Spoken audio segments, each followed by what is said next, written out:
Good afternoon, Peter Heller. Thank you for having accepted this interview with lecturer Rendant. We are pleased to be able to ask you a few questions regarding your last book, CELINE, published by Éditions Actes Sud. How did you get the idea to write this book, your book? I begin my novels with a first line. I never plot or outline. I came up as a poet, writing poetry. So I'm always interested in the music of the language, maybe a little bit more than the story. And I also, for a long time, was a kayaker. I went on a lot of kayak expeditions. And what I love about running rivers is that when you run a river that's never been described or that you've never been on, when you come around a tight bend in a canyon, you never know what's going to be there. It could be a waterfall or a mountain lion or a flight of swallows. And I love that. I love the thrill and the surprise. And so when I started writing fiction, I wanted the narrative to be like a river, and I wanted to come around the bend and be surprised. And so I always start with the first line, interested in the music of the first line, and I follow that into the story. I have no idea what the book will be about. I started writing CELINE, and it began with the story of a young woman looking for her father. But within a few pages, this young woman was contacting a private detective, and I soon realized that the private detective was my mother. And CELINE is my mother. I wrote her as closely as possible. Okay. So my mother was a private eye. She lived in this place, this loft on the river under the Brooklyn Bridge. She was an aristocrat. She was an artist, a sculptor, and she found missing people. And so, so all the family history is true. Everything about the woman, how she thought and spoke, it's all just my mom. Okay, so you were surprised by yourself. Yeah, and she died 4 years ago, and I think, I wrote the book. I realized that I really wanted to write, when this young woman contacted the private eye, I realized I wanted to write the book about my mother and spend another year with her, because I missed her so much. Right. Yeah. I can understand. Why did you create this unusual character, Celine Watkins? So you explained us that it was your mother, but at the beginning you didn't know. Didn't know, yeah, in the role of a private investigator, and she's 68, so it's unusual in kind of a thriller. Yeah, well, my mother was physically a little bit frail. She had emphysema, and sometimes she needed oxygen. Yeah, like CELINE, and but she was very strong in spirit, and she was never scared of anybody. All the stories in the book are true. There was a time when she was up in Harlem in the 70s, which is a very bad neighborhood in New York City. In the 70s it was pretty rough, and she was at the hospital visiting her cousin. He was dying at St. Luke's Hospital, and she said goodbye to him. She was walking down the street at 2 in the morning, and two big guys jumped out. Big guys. At 2 in the morning, and she had her gold bracelets and her little high heels. Empty avenue. And she said, "Oh, you must be freezing. Your shirt's all ripped. Here, let me look and see if I have a pin." And she opened up her purse, looked around, found a safety pin. She reached up, she folded the guy's shirt, pinned it, said, "You'll be warmer now." And these guys were so dumbfounded. They said, "This is a very bad neighborhood. We're gonna take you to a taxi." Yeah, I remember you told that in the book. Yeah, all true. She was a very courageous lady. Yeah, incredible. So you wrote the landscape of Grand Ouest. Are you familiar with that area? You depict it so well. Yeah.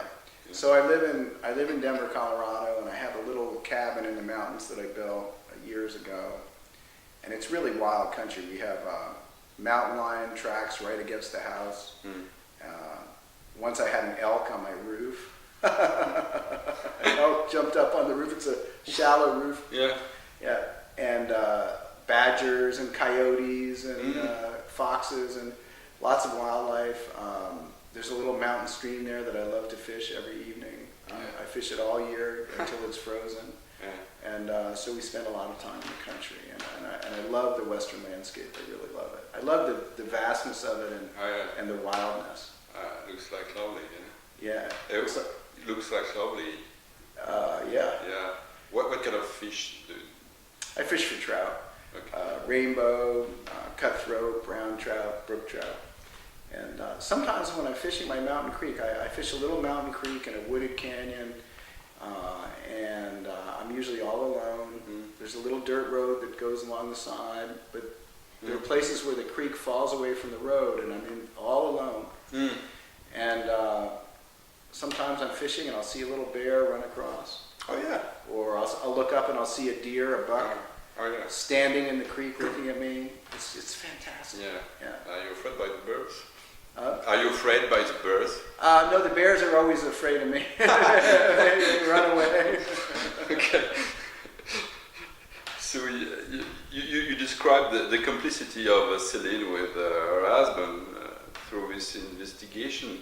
Why did you think promoting this particular couple?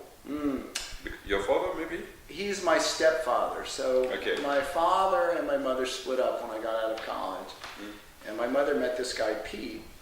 And you know, for the book, I didn't even change his name. He Okay. is exactly as written. He's from this state of Maine, which is way up in the Northeast. The people up there are very independent. They don't say much. I said that reticence is the state bird up in Maine.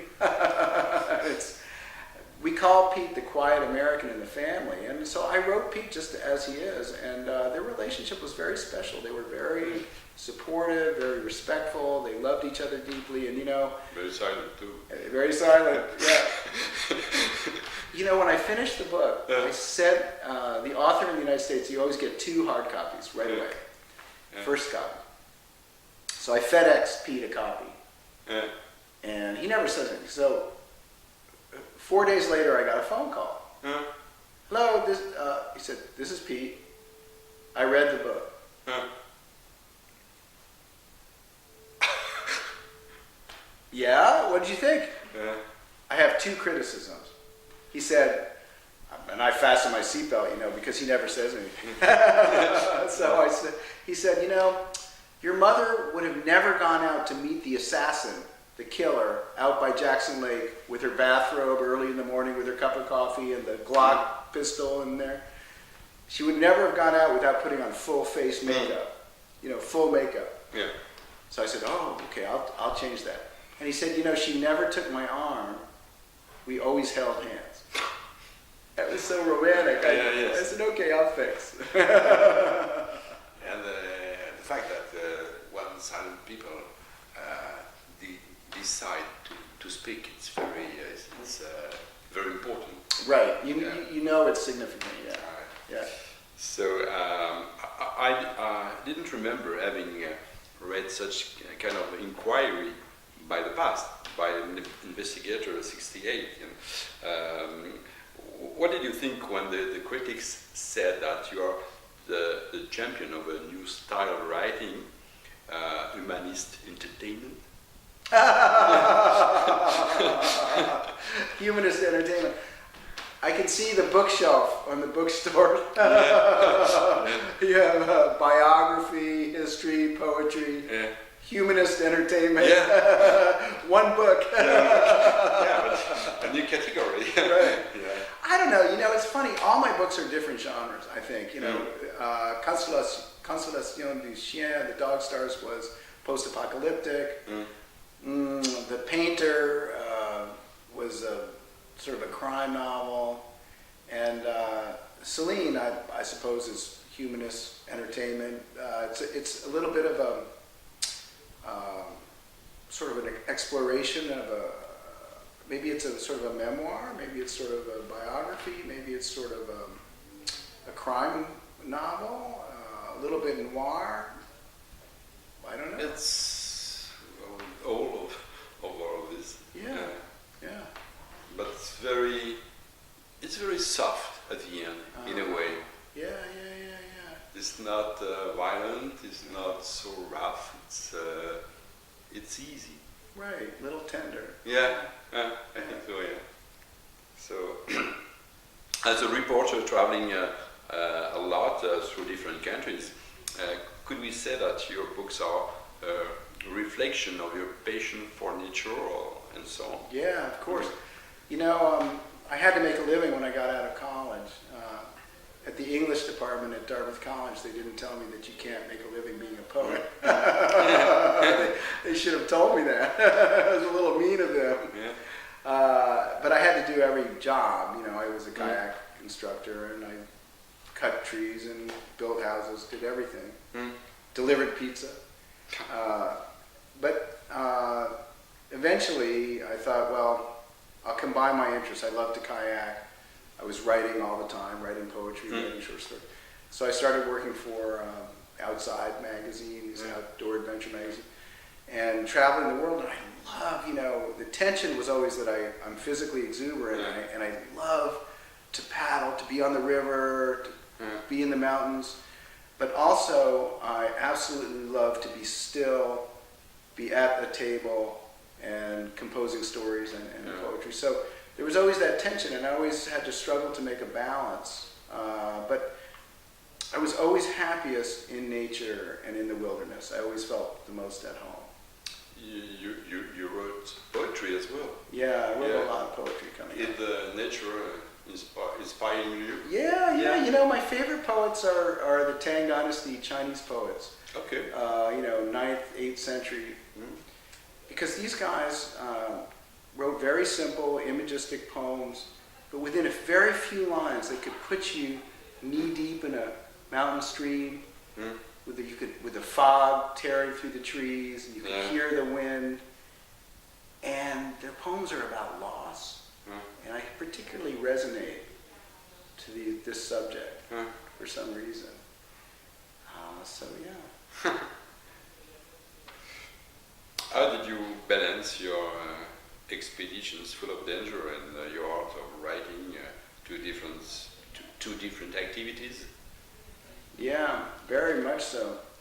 You know, I would just come home from these expeditions, and I always took a lot of notes. You know, I would be in a kayak, I'd pull into an eddy, and I'd have a notebook and a waterproof bag, and I'd write everything I heard, saw, and at the campfire at night, I wrote everything.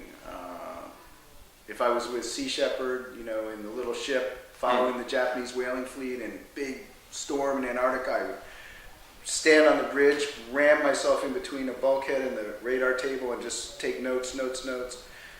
Always writing notes, and I think it trained me for fiction, because I was always recording the details. You know, the sound of the wind against the bridge of the ship, the kind of green in the waves when at the top of a wave, the wind hit the top of a wave, the way it tore off and it made a lighter green. The birds. I was always recording the details, and I think it's a very good discipline for writing novels. Yeah, you must be a great observer. Exactly. The nature. Yeah.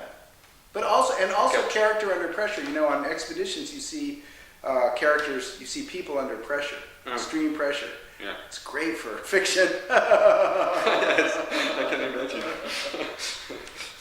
What do you prefer, writing novels or writing poetry? Oh man, who's your favorite child? No, you know what I do is I just try. I don't write too much poetry alone anymore. So what I try and do is I try and write lyrical prose, you know, and I try and put the poetry in the novel. Okay. So, there you go. I escaped. Okay. Okay. What will be your next subject for next book? Right, so I have a book coming out in a couple of weeks in the United States. It's called The River. The River. And it's about two young guys, best friends, who canoe a river that goes up into Hudson Bay, North Canada. And they're college friends. One's a tough ranch kid from Colorado. One's a sweet artist from Vermont. Great outdoorsman, but they run into a lot of trouble, and it's about their friendship. Okay. So that's all finished. Okay. And I just finished another novel called The Orchard. Yeah, so just finished that, and I'll probably start the next book in the next few weeks. Okay. Because when you start doing something that you wanted to do since you were just a little kid, finally writing fiction, I just want to go 100 miles an hour. Don't stop. Okay. Yeah. Thank you, Peter. Thanks for having me. Thank you.